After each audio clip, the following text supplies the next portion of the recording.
Welcome back to Grammar Fundamentals for the SAT. This is Chapter 11, Lesson 85.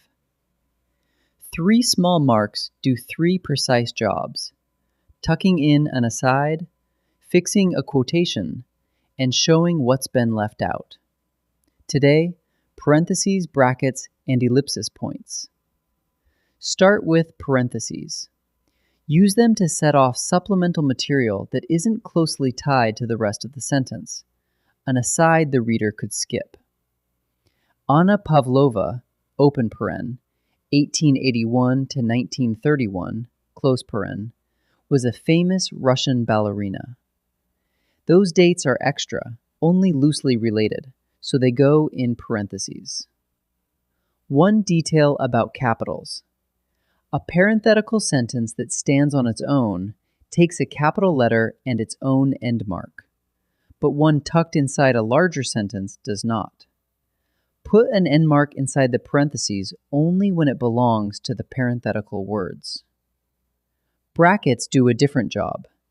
Use them to enclose words that you, the writer, slip into a quotation, usually to explain something the original speaker assumed. He declared, quote, "We want full manhood suffrage, bracket, voting rights, bracket, now."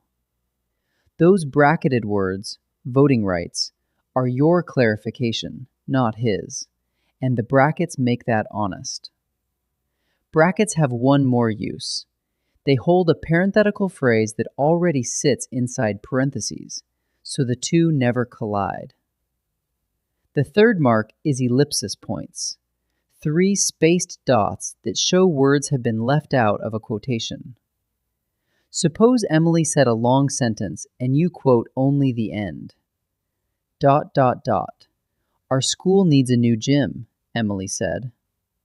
The 3 dots tell the reader, something came before this, and I've trimmed it.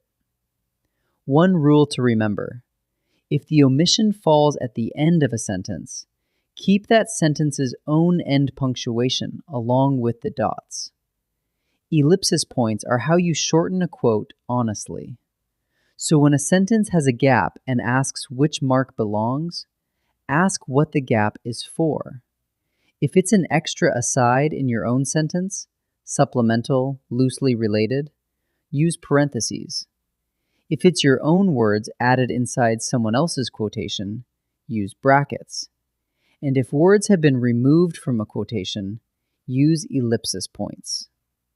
Aside, insert, or omit. That single question names the mark every time. Let's practice. In each sentence, decide which mark belongs at the gap. Pause and try each one before I answer. Theodore Roosevelt, gap, known as TR, gap, was an avid conservationist. The nickname is extra, loosely related information in your own sentence, so the answer is parentheses.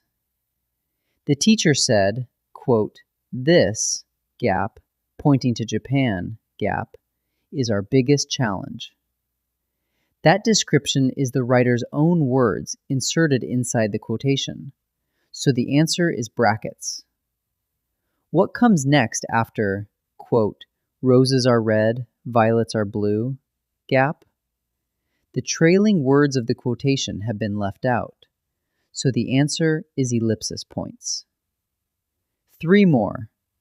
Ask whether the gap is an aside in your own sentence, your words inside a quote, or a place where words were removed. Pause and try each. My sister is a biologist, gap. She writes for a science magazine, gap. That's a complete supplemental sentence standing on its own, so the answer is parentheses. The mayor was quoted, quote, "We will fight the opposition, gap, Democrats, gap, on this." The clarification was added by the writer inside the quotation, so the answer is brackets. The candidate ended, quote, gap, "And if elected, I promise to lower taxes." Words were left out at the start of the quotation, so the answer is ellipsis points. Let's wrap up. Parentheses set off supplemental, loosely related material, an aside in your own sentence.